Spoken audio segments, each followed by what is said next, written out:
Good evening, everyone. Welcome to Perslepin's Web Summit on how to write India's economic recovery. The global tally of COVID 19 cases stands at over 30 million, with India having over 7 million cases. The COVID 19 pandemic shook the world and brought the strongest of the countries to its knees. India was on the verge of emerging as a global leader, but the pandemic has affected India as well as many other countries. The world is not the same, and we all doubt if it will ever be again. Now, with our back against the wall, the only way is to move forward. India has huge plans for emerging as a global power in what the world calls as the new normal. But then, many pertinent questions come to mind. Is the economic recovery sustainable? Is this the right time to invest or should you wait? And what is the short term and long term outlook for the equity markets? To answer these and many more such natural questions as we traverse through the uncharted waters amidst the pandemic, my guests today are Nilesh Shetty and Arvind Chari. Nilesh is the co-fund manager for equities at Quantum Mutual Funds. Currently, he is the co-fund manager for Quantum Long-Term Equity Value Fund and Quantum Multi-Asset Fund of Funds. Nilesh is a qualified chartered financial analyst, ACMA from CIMA UK, and has completed his master's in management studies in finance from Mumbai University. With more than 14 years of experience, he has been a part of the Quantum Asset Management Company since 2009. Coming to Arvind, Arvind is the senior fund manager and head of fixed income and alternatives at Quantum Advisors Private Limited. He has to his credit an MMS degree in finance from Mumbai University. He joined Quantum in 2004 and has over 15 years of experience under his belt with a demonstrated history of success in the financial services space. Currently, he is the head of fixed income and alternatives at Quantum Advisors Private Limited. Together, these two fund managers, my distinguished guests, have vast experience in the fund management space. Their views are extremely insightful and will surely help you, dear investors, in the journey of wealth creation as you ride on India's potential economic recovery. Join Nilesh and Arvind in conversation with Ghazal Jain, their colleague and associate fund manager, who will moderate this web summit. So over to Nilesh, Arvind, and Ghazal. Thank you, Ronak, for having us here. Without keeping our viewers waiting, let's hear about India's upcoming economic recovery and how investors can make the most of it. So over to you, Nilesh and Arvind. Thank you, Ghazal. Uh, Very warm welcome to all our viewers attending this webinar. Nilesh, if you can move to the first slide. So we'll talk about what has happened. What has happened in the Indian economy? Is the Indian economy recovering? Is the recovery sustainable? And before that, we'll just see what happened prior to COVID. So this is a very long-term chart, 20-year chart of the Indian GDP. And if you look at the chart, the Indian GDP peaked in 2010. So it's been 10 years of lower and slower growth. As you can see the chart going down. And multiple things have happened post the financial crisis recovery. You saw a very high level of inflation and very high fiscal deficit. And that sort of started the economic downturn. A lot of infrastructure companies put up a lot of capacities, a lot of companies expanded, and which resulted in eventually in a lot of NPAs in the banking system. So banks started disclosing NPAs, credit growth fell down. And then you had multiple shocks. Demonetization was one very big shock to the economy. And we at Quantum believe that Indian economy has still not completely recovered from demonetization. Then you had the 2018 ILFS credit default, which sort of brought in a big amount of risk aversion in the system. And so as you see, multiple things have happened over the years, and the Indian economy has lost its pace. The average annual growth rate of 6.5%, 7% has slowed down, and before COVID itself, the GDP growth had gone down below 4%. So this is the scenario in which the Indian economy entered COVID. Nilesh, next slide. So if you look at countries which grow from low income to middle income to high income, so look at Japan in the 60s and the 80s, Korea in the 80s to 2000s, China in the 90s to 2010s, they've all had two basic ingredients to drive their growth. One was investment. So they invested in infrastructure, ports, airports, roads, electricity, manufacturing. And they also had an export market. So their own domestic market was not that big. So they focused on exports, and much of their incremental growth came from exports.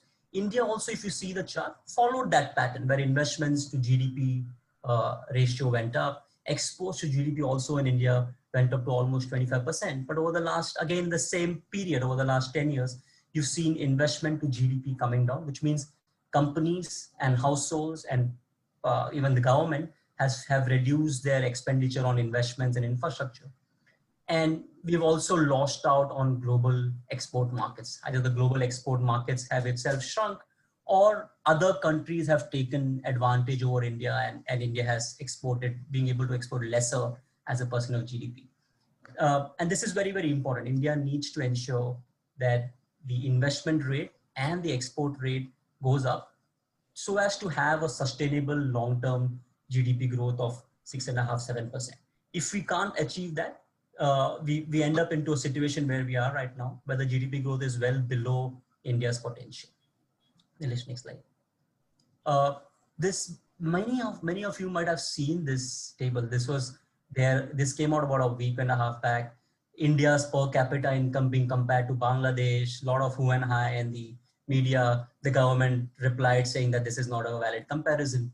But what it actually tells you is that in terms of consumption, so we may have a billion and a billion plus people, 130 crore is our population, but we don't have that kind of consumption. So if you break up the entire Indian population, the top 20 to 30 crore people out of the 130 crore people are people who have high income, savings, and what we call disposable income. So after having saved and did the basic spending, they have money to go and spend on other items. They buy a two-wheeler, they can buy a four-wheeler, they can spend on vacations, so on. So they have disposable income to spend.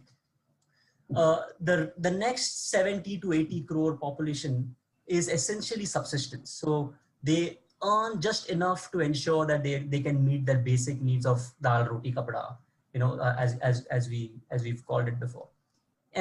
And if the economic growth is good, then they get more opportunities. They're employed for the entire year. They get more incomes, and some of them move from that 70–80 crore bracket of subsistence into that 20 to 30 crore bracket where they have extra income to save and consume. And this is what propels GDP growth. The last 20 to 30 crore people are essentially poor. They are dependent on the government for even their day-to-day food and day-to-day living. So this is the reality of the Indian economy. We are a billion people, but we are not billion consumers. And the point that I'm making is India cannot rely only on consumption as a percent of GDP, which is about 60%, to drive economic growth. The income base itself is not that high to continuously have a very high long-term 6.5–7% growth. India needs the one that we saw in the previous slide, higher investments in infrastructure, higher manufacturing capabilities, and a higher export share to be able to propel that, gain that income, and then as more people have more incomes and their ability to consume increase, this per capita income increases, and that's how long-term sustainable growth comes about. For all those who have heard quantum over the last 15 years, if anyone who has asked us one question saying that what is the risk to India, what is the risk to the India growth story, and the answer is jobs. We've always said this, that India needs to be able to create jobs for its young population. So 130 crore people, out of that we are a very young country. Many millions get educated and are coming out in the workforce and are looking for a job. And if the economy is not able to create and develop and give those jobs and the right kind of jobs with the right kind of income and wages, then we could have a social problem. And so that this is the biggest risk that India carries. So the demographic dividend of, younger people, more active, productive workforce can actually become a curse if there are not enough job creating abilities that the economy develops. So today, people may have a job, but they are either working in a farm where they're not getting paid enough, or they have a job which has got nothing to do with their education. So we have to get both things right in terms of job creation and also education appropriate enough for the job that you get. And this is a big challenge. And we still haven't seen one common document by the government saying that this is our job policy. This is what we will do to create jobs. And successive governments, not this, prior to this also. We haven't seen that one policy framework which will enable more job creation, and so that the social problem that we fear in India does not happen.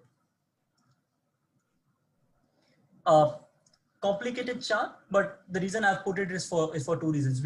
As you saw in the previous 2-3 charts where the GDP growth has come down, at Quantum, we've always held that India's long-term GDP growth is about 6.5% to 7%. We never believed in the 8-9% that was touted about during 2005 and 2007, that India's birthright is to grow at 9% after Goldman Sachs put India as part of the BRIC economies. And we don't believe in the 3-4% target. And we've over the years we've held on to the belief that India can and still can grow at 6.5% GDP, real GDP over a long period of time. And we used two very simple metrics. One was India has a 30% savings ratio.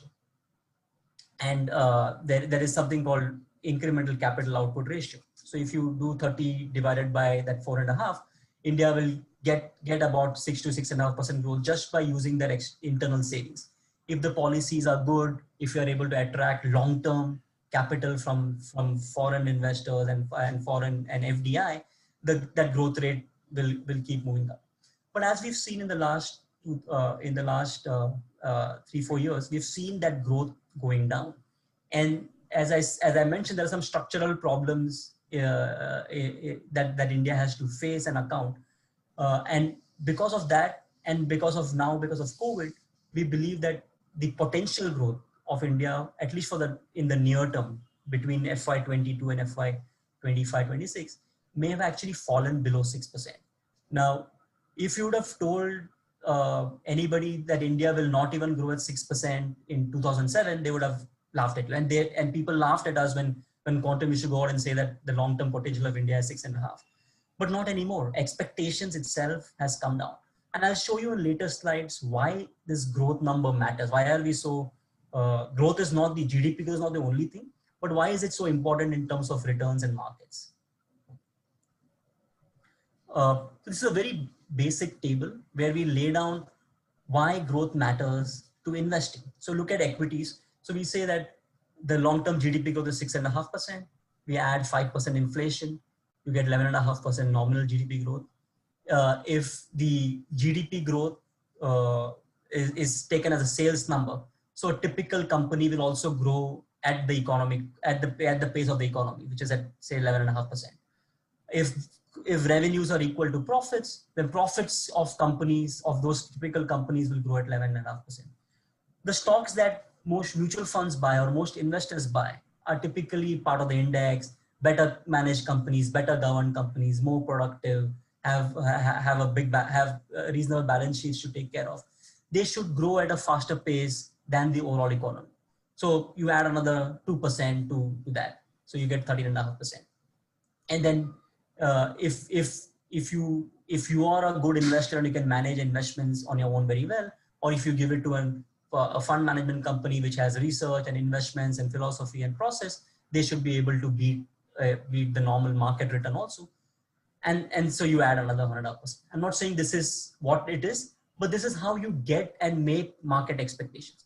So if for example, people assume 9% GDP growth, and because of that, their expectation of equities was 20%, they would have been disappointed because equity markets have not given that kind of return. At the same time, in the 80s and the 90s, when the GDP growth was 4%, the expected returns from Indian markets was 10, 11%. And as GDP growth has increased, your expected return from equities has increased. That's one reason why growth matters. So higher the growth, the higher the chances of you making more returns in equities and and investing. Next slide. But if you look at over the last 5 years, so look at the red line. That is the indexed line of EPS, which is the earnings per share of all the companies in Sensex. So it's been a flat line, which basically says that companies in the Sensex on a weighted average basis have not seen any increase in earnings. But if you look at the green line, which is the Sensex has gone up over this period. So what essentially has happened is the purple line, which is the price to earnings ratio, has gone up, which means when you are investing where there is no increase in profitability in earnings, you are dependent on somebody else to give a higher valuation to those companies for a sustained period of time to be able to make returns. And that valuation is a function of many things. People might be gung-ho on India. Global liquidity is very high and they can give higher earnings and higher prices. At the same time, if there's any global economic shock like COVID, and you can have a big cut down. So if you do not have the support of high growth and high earnings, you're dependent on market liquidity, market sentiment to drive returns. What happens when growth falls? If over the last 7-8 years, you've seen so many companies defaulting, and one major reason for them defaulting is that they have assumed a certain level of growth which has not come about. For that growth, they have invested, they have taken on debt, and because the growth hasn't been high, they've not been able to service that debt. They're not able to grow their profits and sales, and eventually have defaulted. ILFS, DHFL, Amtech, you can name, and there are thousands of other companies which are not even known which have defaulted to banks. So when growth rates go down, you get an increase in default rates. Companies not surviving or going under, that level increase. And this also played out in many of you who would have seen or invested in debt funds and credit funds had defaults. The primary reason for that was that the growth itself was low and corporate India was not in a strong position as it was in the previous decade. So that's another risk that comes about by growth when you have lower growth. The other thing is many of us have investments in fixed income. So all of us have investments in fixed deposits. And when growth goes down, you always see the central bank cutting interest rates. And over the last 1.5 years, they've cut interest rates very sharply. And returns from fixed deposits have gone down from the 7.5-8% to 5-6%. And it may actually go down even lower even further. So when growth is low, you also have to lower your return expectations from your fixed income investments. That's another impact of low growth. So in that background, in that slowdown, low investments, low exports, breakdown in consumption, credit crisis, demonetization, and India may have recovered a bit from that, and then you had COVID. So this slide just shows the impact that we saw in the first quarter, that is the April to June 2020, where we had among the strictest lockdowns in the whole world. But what it also will do is that most estimates and our own estimates are that for the entire year of FY21, which is April 22, March 21, the GDP growth will be -10%, and we expect it to increase by about 9%, 9.5% in FY22. What that means is that over the next 2 years, your GDP growth will just about come back to what it was in FY20, which is March 20. So you've lost 2 years of GDP growth, which means incomes, which means consumption. Effectively, the Indian economy would have lost 2 years, and it will take some time to come out of it. A, because it's a big shock, and B, because of the historic precedent that we came about, that the slowdown was already well entrenched, and on that we had COVID. So the recovery is going to be, we are seeing some recovery. I'll show you slides on that, but it will be delayed. We still think, and we've been writing and talking about this, that the government support to the economy has been much lower than or much lower than required. We estimate that the impact of investment and consumption would be about around 10% of GDP. But if you look at the government spending, how much the government is spent on giving people income, guaranteeing wages, spending on food, they've done it, but it's still much lower than what is required. So this is another reason why even when the recovery happens, India may have slower recovery than other markets where we've seen the government spending a lot more to protect people's income and protect people's consumption. And we will talk about a bit in detail in the Q&A. I'm pretty sure we'll get some questions on this. So given all these, we still think that there is recovery, but a sustainable recovery. And when I'm saying sustainable is whether India will go back to that 6.5%, 7% sustained real GDP growth year on year. I think that will take time. As these charts shows, investment intentions, investment announcements have kept going down, which is corporate India not investing in new capacity, and credit growth, which is another factor of which drives growth, has also been in single digits for some time. So we think that recovery will take time. We also see two risks on the horizon. We saw an increase in fiscal deficit in after the financial crisis of 2008, and post that we had a macro stability problem in India. This year also we'll see a similar thing where the fiscal deficit to GDP at the center and state level will be almost in double digits, about 12% of GDP. And how India recovers from that high debt will take time. And the other thing is inflation. Even though we have seen a slowdown, we've seen inflation. So if you look at this, the right chart, the RBI kept interest rates well above inflation. Well, so the blue line has always been above the orange line over the last 4-5 years. But over the last 1 year, that's not been true. Inflation has gone above and the repo rate has been lower. If the expectation is that the inflation will come down, but if it doesn't, then RBI will have to hike interest rates, which will kind of have another impact on how sustainable the recovery is. There's some good news on COVID. At least in the last month, we've seen a decrease in the daily cases. Testing rates have gone up. The percentage infection rates are also low.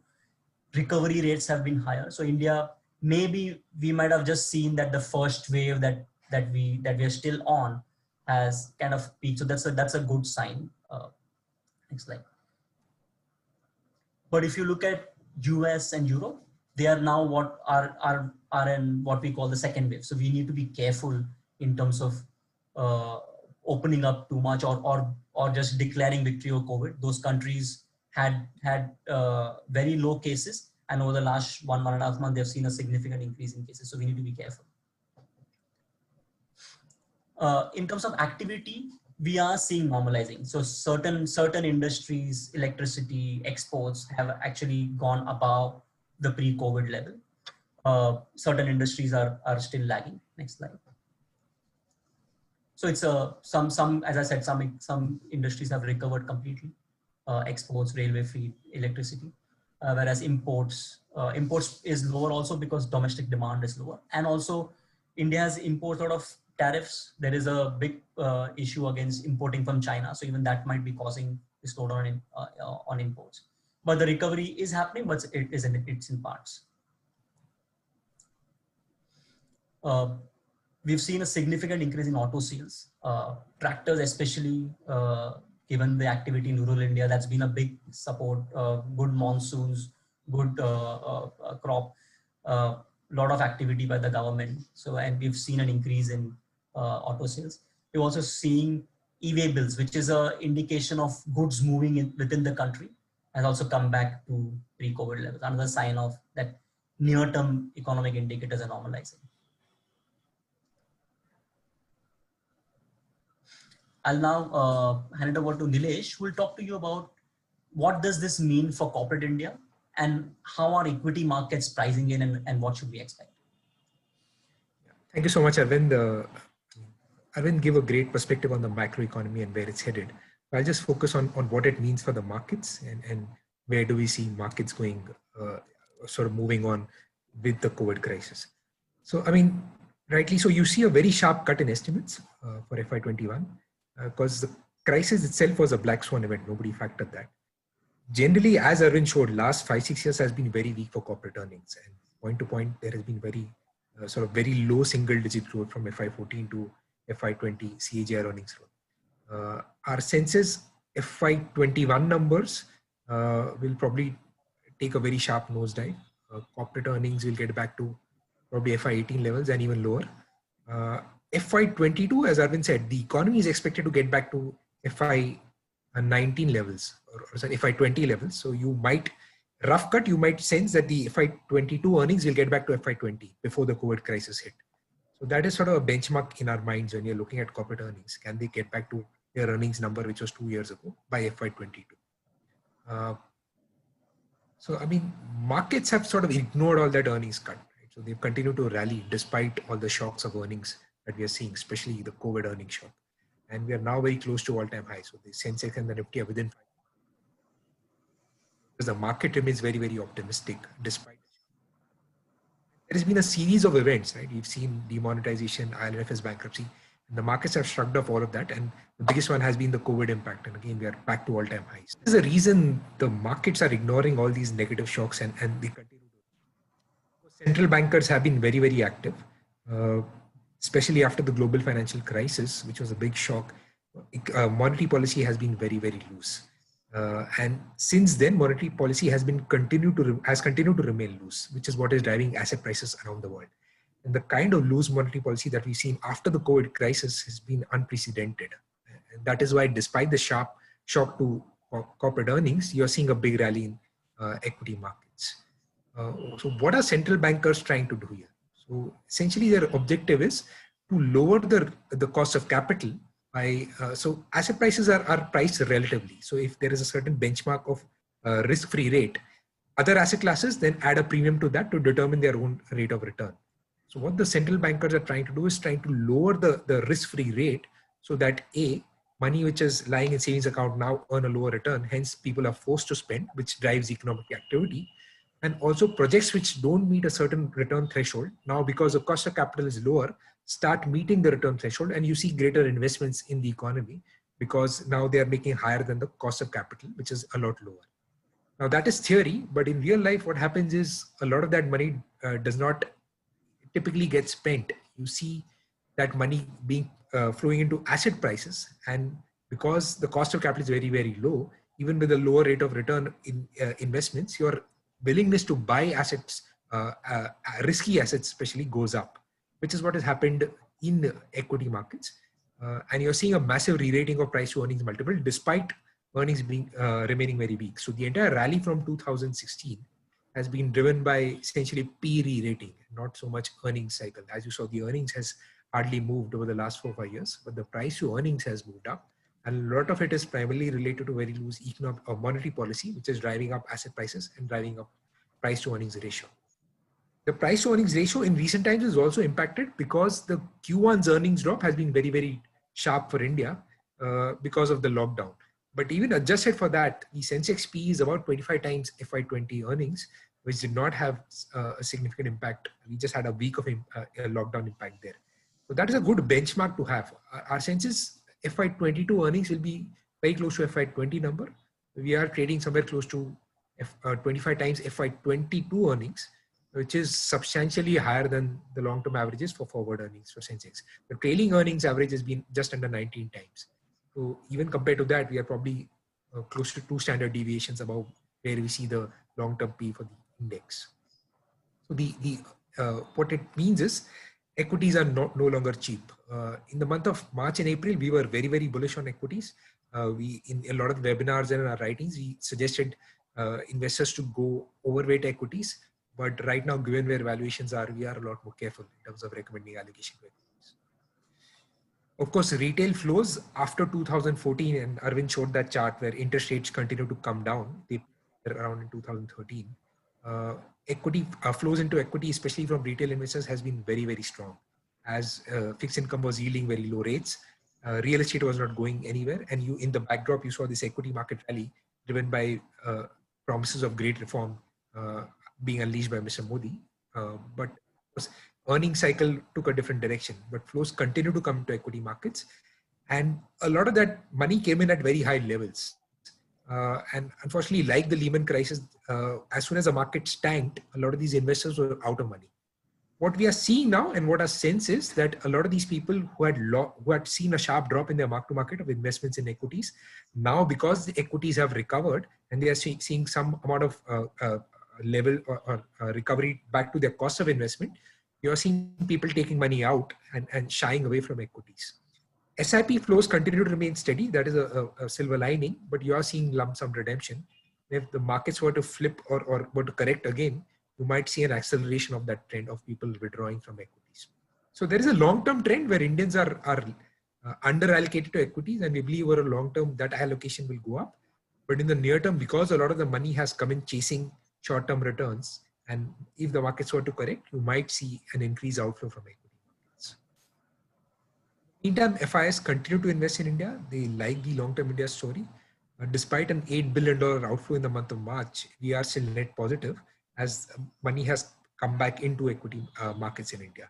So even if retail investors were to withdraw, you might see some shield, some kind of protection, with FIs continue to like the India story for the long term. One of the big advantages for the India story is we are dependent on domestic consumption, which has been the linchpin of the India story. And even if the world were to shut down and go into a lockdown again, we are still dependent on the domestic consumer and how it is playing out. So that's a big advantage for the India story. So you might have a second wave in Europe and US, but by and large, if we manage the COVID crisis fairly well in India, and if we don't see a second wave, you might see the Indian economy getting back to some sort of normalcy. See, I mean, there are near-term issues on valuations and demand, but we remain fairly bullish for the long term.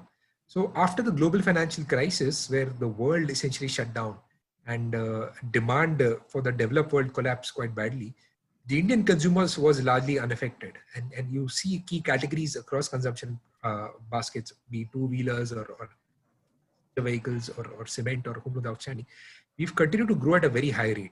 And that is because we are not that connected to the global demand to drive the India story. And second, we are very, very underpenetrated in most of these categories.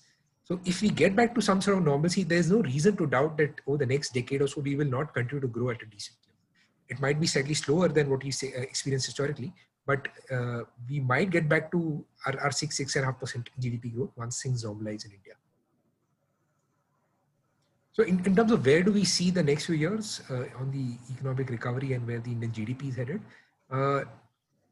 I will give the numbers for the next couple of years where we see a sharp cut this year of -10% and a recovery next year of FY22, and we'll get back to probably FY20 levels in GDP. One of the big problems in India has been the government policy or stimulus has been very, very weak, and the government response has been sort of fairly confusing. So our sense is over the next the 3 years after that, our sustainable growth rate should probably be below what we've seen historically, not the 6.5%, but probably be between around 5.5% over FY23 to 25. But after that, we should get back to our long-term growth. The sense is once sort of capex cycle gets back and utilization gets back to where it was, and corporates are forced to spend on capex, you will see sort of the normal recovery kick in and Indian GDP getting back to its long-term GDP trend. That is our base case number even now. We continue to believe over a long term we'll grow at 6.5%, but for the next few years where the sustainable growth rate could be slightly lower. If you look at the index earnings, there is a big drop in FY21. Our sense is that number could be even lower than what the estimates are right now. There is a big delta in earnings being factored in FY22 and 23. FY22, of course, there's a low base effect and you will have some sort of recovery as the 2 months of lockdown which we had in FY21 is not there in FY22. But a lot of the recovery in earnings is coming from banking stocks which had gone through a cycle of NPAs. We are slightly a bit more skeptical there. Our sense is there could be another wave of NPA creation and you might see some increased provisioning again coming in. So we think there will be a recovery, but the earnings perhaps will not grow as fast as what the street estimates. I think it will be a bit more muted than where you see earnings being projected right now. You might see further cuts in those earnings estimates for FY22 and 23. I mean, that is near term, but if you look at the long term trend, the index earnings have grown by about 10 times over the last sort of just over 20 years. We think long term, there is no reason for Indian nominal GDP not to grow at, again, that 11-12% nominal growth that Arvind projected. And better companies will grow at slightly faster rate than that. And our sense is we will have that delta in earnings again over the next decade and 2 decades. So there could be concerns in near term on earnings growth and valuations, but the long term story for us at least still remains attractive. So if you're a long-term investor, then you can continue to stay invested and not bother about sort of near-term high valuations or weakness in earnings growth. Currently, if you take the long-term multiple for the Sensex, which is just under 19 times, if you project if you take the earnings number for the index and project the Sensex, it suggests by the end of CY21, we will have roughly about 41,000 index. This is assuming P's get back to their long-term averages, which doesn't leave much upside if you are investing with a view of next 12 to 18 months. We are already at around 40,000 levels. So if you are looking to invest in equities with a short-term view, our advice is to remain fairly cautious. There is not much upside left after the massive re-rating of price to earnings multiples. In terms of how we are positioning our portfolio, the way the rally has panned out, it has been a fairly, very concentrated rally driven by Reliance and IT and pharmaceutical companies. A lot of cyclicals are still available at large discounts to what we've seen them before the COVID crisis hit, which is where we see pockets of undervaluation. We added a lot of these stocks to the portfolio in the COVID crisis in the months of March and April. Again, we had two basic criteria. The companies had to have a very, very strong balance sheet to last probably a year of downturn. They had to have large net cash on books and very high pedigree of management to be able to maneuver the crisis. Our sense is because of the crisis, the stronger companies will emerge stronger. Companies which have had cash on the books will use that money to grab market share. And perhaps the weaker players will find it tough to survive and lose market share in this period. So our penchant has, or at least directionally, we have moved towards a lot more quality in the portfolio.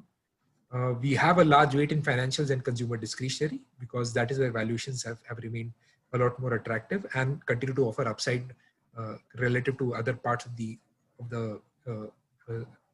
Sensex or the economy. We stress tested the portfolio, assuming there would be an elongated lockdown. Most of the companies are very, very comfortable on liquidity as well as a parentage. At least then our sense was when we were adding these companies and holding on to the existing names, they should have no problem lasting the downturn.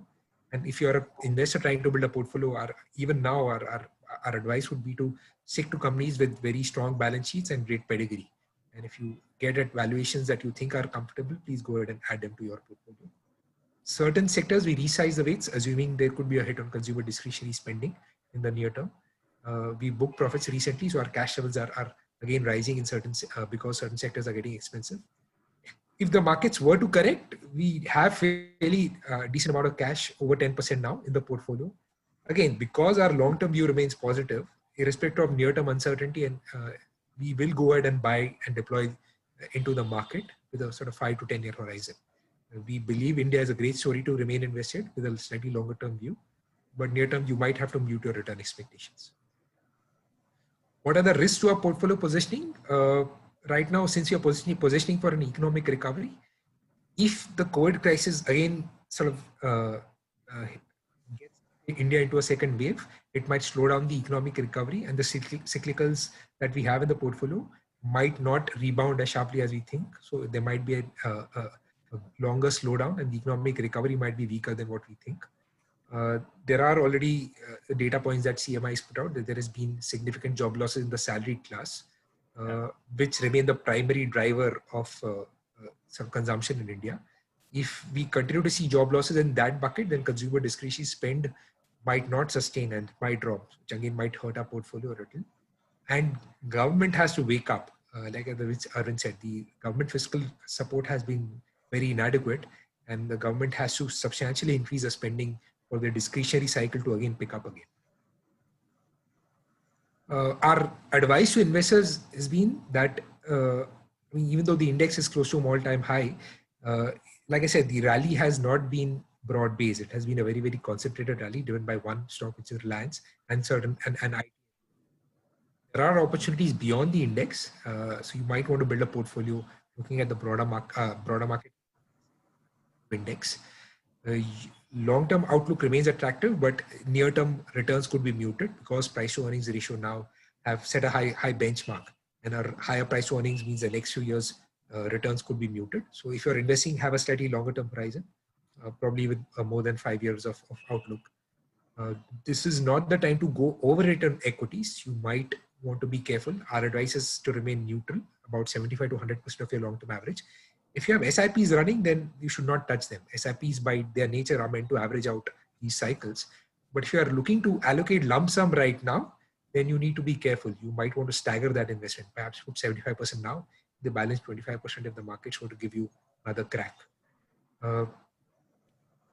Retail flows are showing some signs of nervousness, but FIIs continue to like India, and they might cushion some of the downside if India were to correct.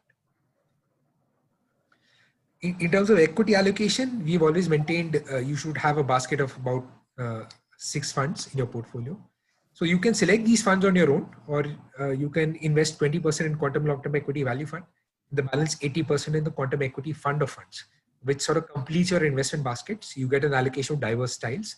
No matter how much we like quantum long-term equity value fund, because it's a value fund, it has certain return characteristics where in a frothy market where liquidity is fairly ample, it does not do well. And in a highly risk-averse market, it tends to do really well. So last 6 months has been really nice for us, despite not owning Reliance. We've caught up with performance. But if you look at the performance in 3 years prior to that, it has not been that great. So for you to balance those return cycles, 80% allocation to equity fund of funds, which has a diverse pool of funds, which does well when we don't do well, and vice versa, will give you a very balanced return and risk profile. We have launched something called the Quantum ESG Fund recently. Because it doesn't have a long-term track record, I've not included in this slide because I've shown the return profile of the strategy in the future, but it has had a very great track record over the last 12 months. So our advice right now, if you want to sort of broaden your investment basket and stick to the quantum family, then it would be 70% in quantum equity fund of funds, 20% in long-term equity value fund, and 10% in quantum ESG fund. We are still recommending 10% because of it just over a year old. It doesn't have a long-term track record. Just once we have a long-term track record, then we can perhaps size the investment a lot better. This is the return profile of quantum long-term equity value fund and equity fund of funds. So if you run an 80-20 strategy that we suggested, so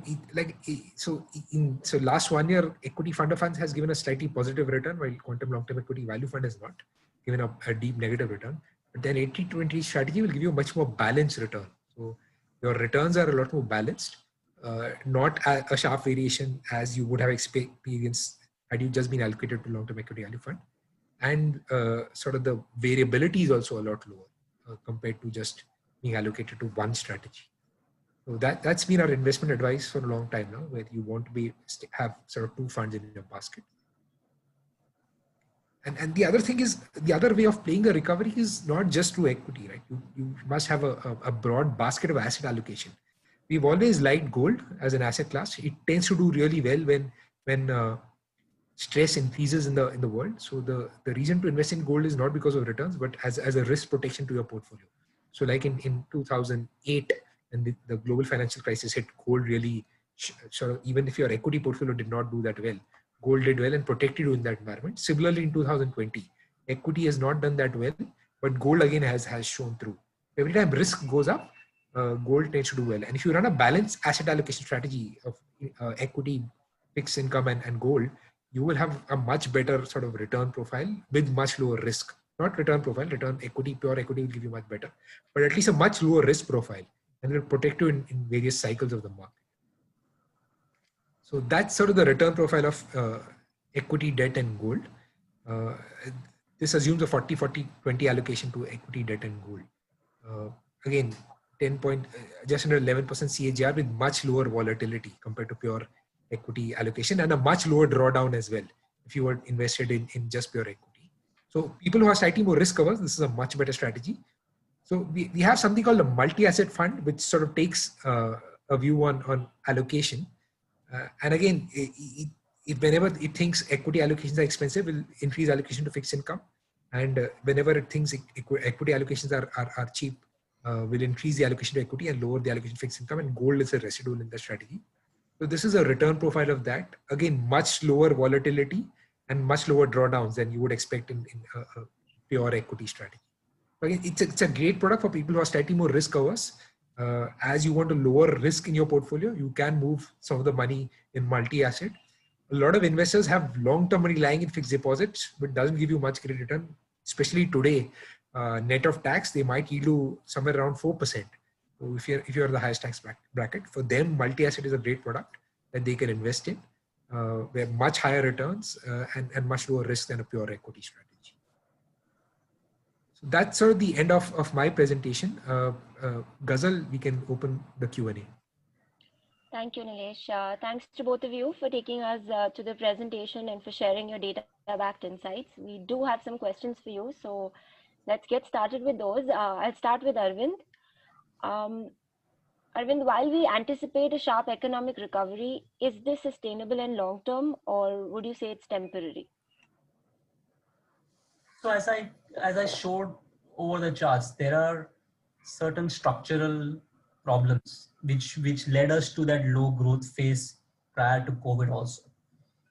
And then as Nilesh mentioned, the government's response to supporting people's income and growth also has been pretty weak. So, if you look at it in this way, the government put people out of jobs because of the lockdown. They had to do it. It was necessary. But hasn't compensated those people with that income and lost income and lost wages. So if you put both together, you will see recovery. But what I will caution people is, you will see a lot of talks about normalizing, that economy is normalizing, data points are normalizing. You have to benchmark it against what are you expecting. If your expectation is 4% GDP growth, sustainable, then of course things will normalize. It will be better than that. If your expectation was 8% GDP growth, then I don't think we are normalizing to that extent. So you will see data points positive, YOY data of practically every data point will show in a good positive. And over the next 6 months, as economy opens up more and more, you will see that happening. But what is normal in today's world is very important to ask. If the normal GDP growth is not 6.5, but say 5.5, that I think is sustainable. You will be able to see a sustainable growth.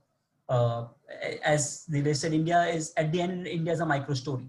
So multiple entrepreneurs, multiple people, they get into the job, they find jobs, they do their work, and that drives economic growth. Policy reforms from the top have to take place. So because we came into COVID itself with a lot of weakness, that's why we sort of lowered our FY23 to FY25 GDP growth estimate to below our potential of 6.5. So we say 5.5 for the next between FY23 and 25, and then and after that we'll go back to 6.5. In between, you might see a recovery, and then if India also faces a second wave, God forbid, and then you'll again see economic data points going down. So the sustainability is very, it has to be seen from what is your long-term sustainable growth. And we think that number has come down for the time being. Sure, thanks. Nilesh, are we headed in for a recession? If yes, have the markets discounted for this?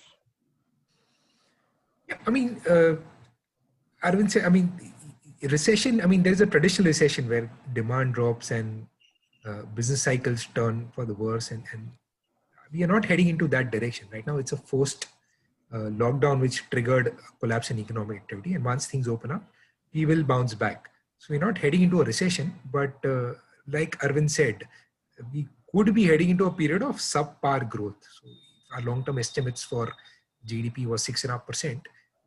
At least for next 3-4 years, we could settle at a slightly lower GDP growth. But our sense is we will bounce back from whatever carnage that we've seen in Q1 and Q2 of the economy. We've already seen data points in September getting a lot better. that is inflated because it's a combination of pent up demand and Yeah. festive buying. But our sense is we will recover, but probably settle down at a growth rate which is slightly lower than what we've seen historically. All right, thanks. Arvind, the next question is for you. Over the next 1 year, along with equities, what is the outlook for debt and gold?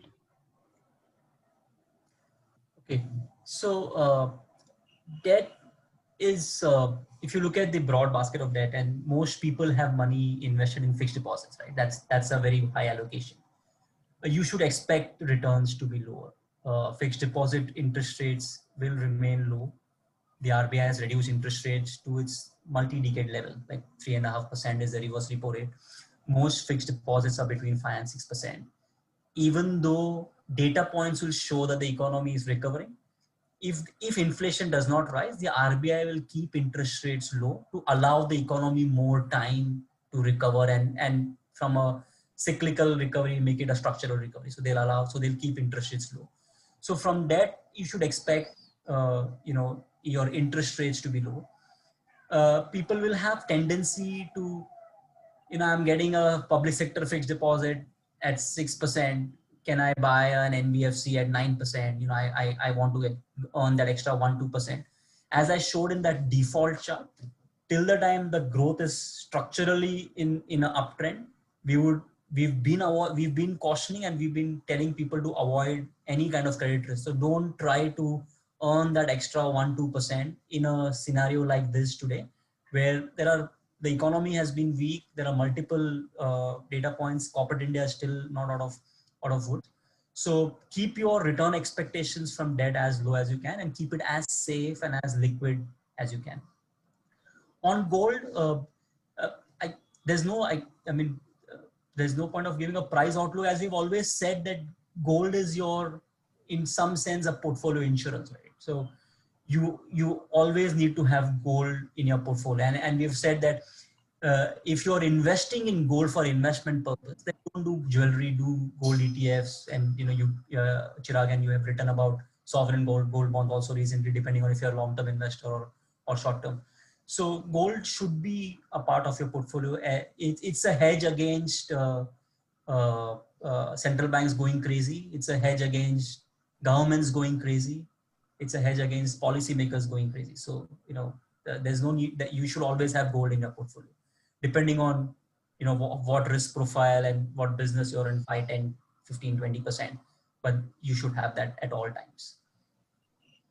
Sure. Thanks, Arvind.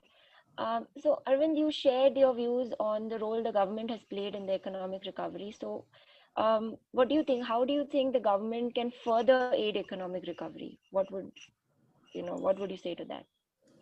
We've been very, very shocked and surprised on the government response.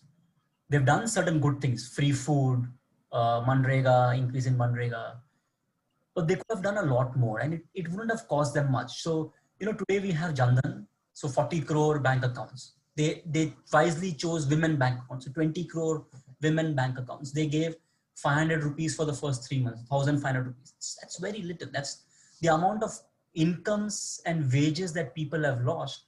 That 1,500 rupees is not much. And Sure. They've been trying to time the recovery.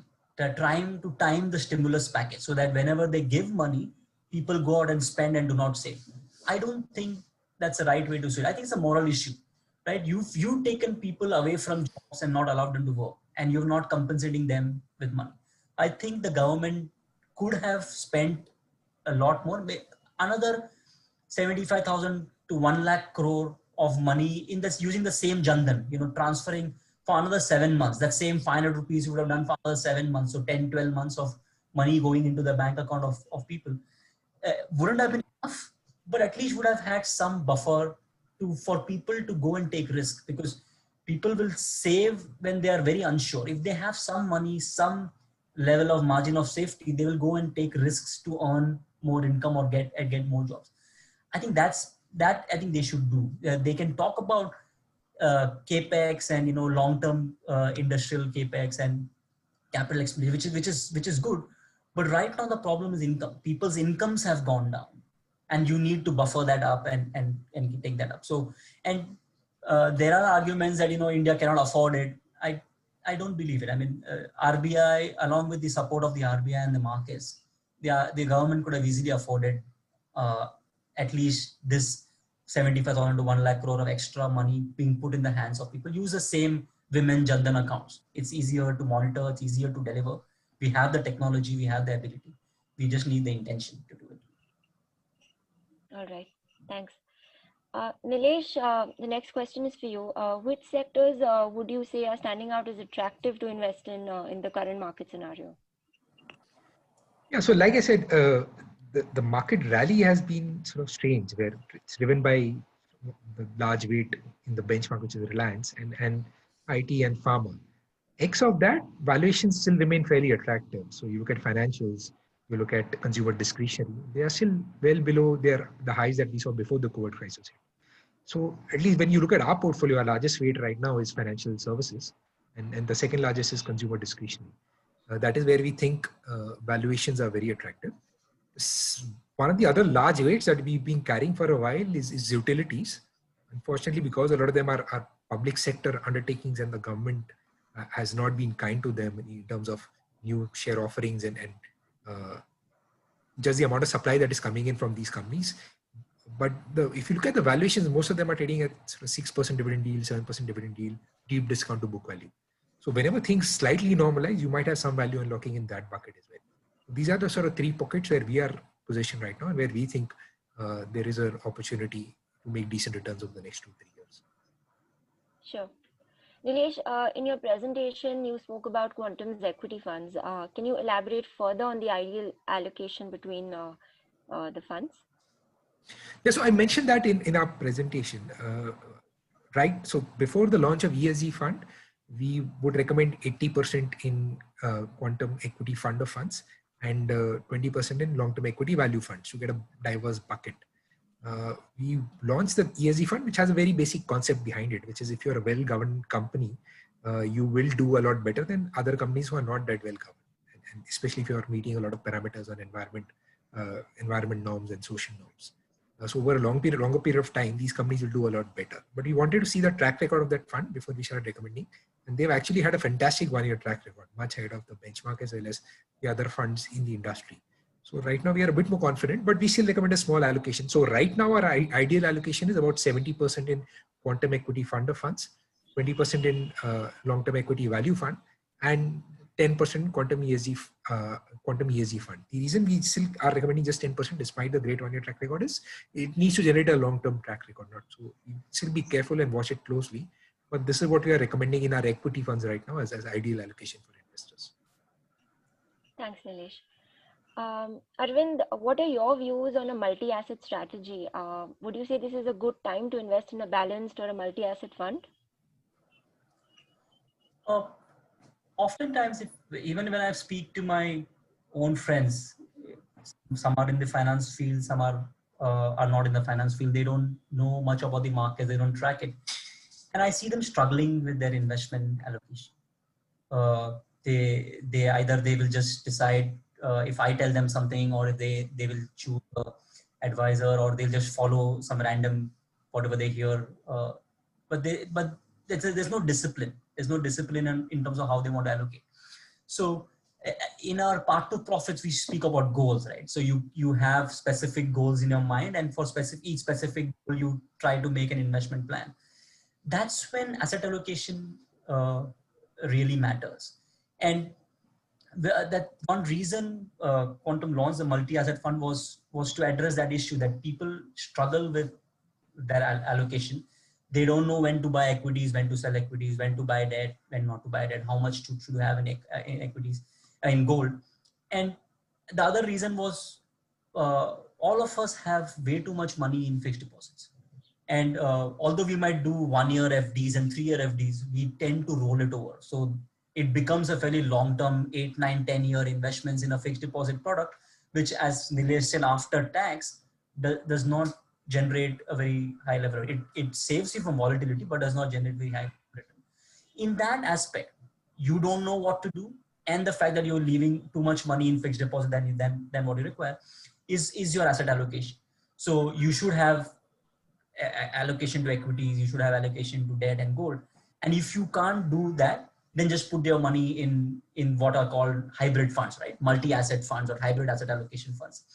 I will caution against the hybrid, whatever used to be called the earlier balanced funds, because in that the equity allocation tends to always be above 65%. And I don't know how that is balanced. That's not balanced, right? So you are a FD investor and you like the risk profile of an FD investing. And if you invest in a balanced fund which has 65% equities, the risk profile is very different.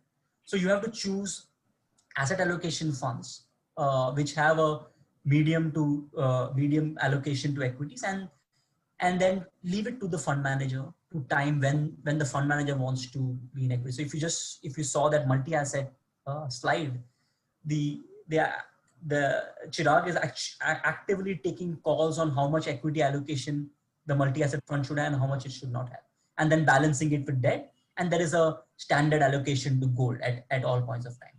I think that has a lot of value. It solves people's problem of, trying to earn slightly more returns than fixed deposit to beat inflation, and be very disciplined about it and not worry about it. Not worry about the noise that equities have cracked 30% and gold has gone up 30%.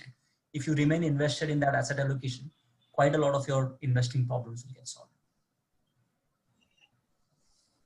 Wonderful. Thanks, Arvind. Nilesh, I have a very interesting question for you. What do you think will be the after effects of the pandemic on investor behavior? Will investors become more conservative, or are they going to leverage this opportunity?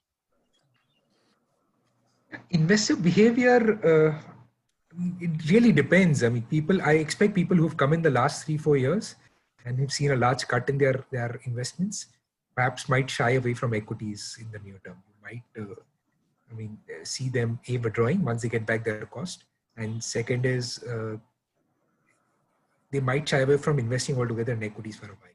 But long-term investors will continue to allocate. I mean, there is no reason for the long-term investor to shy away from. Yeah, like I said, there is a big long-term story of allocation to equities in India because they are so underinvested.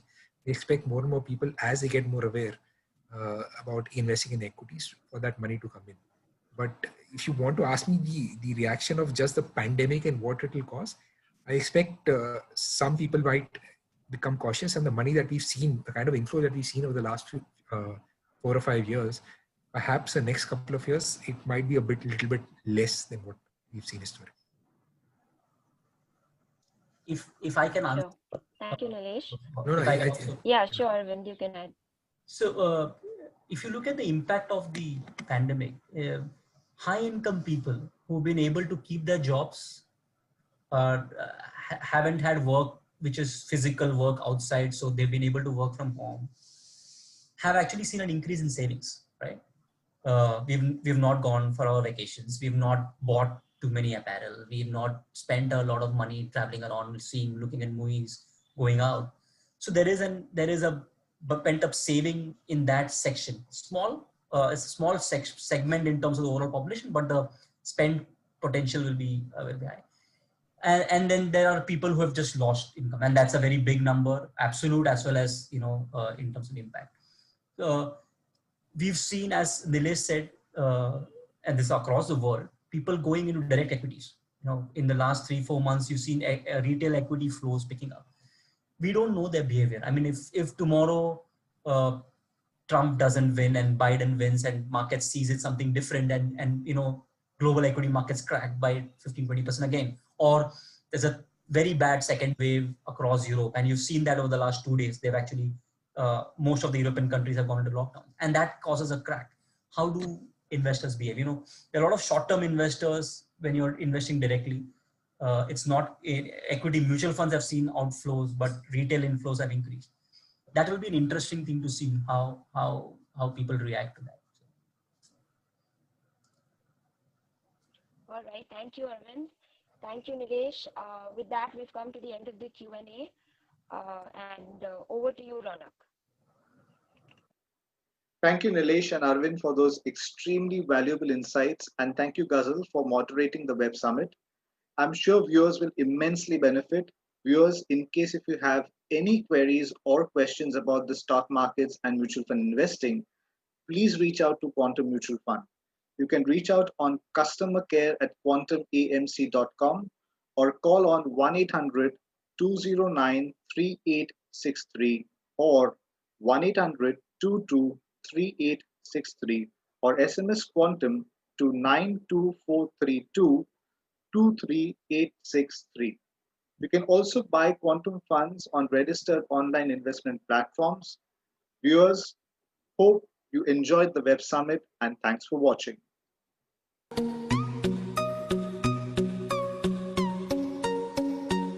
Mutual fund investments are subject to market risks. Read all scheme-related documents carefully.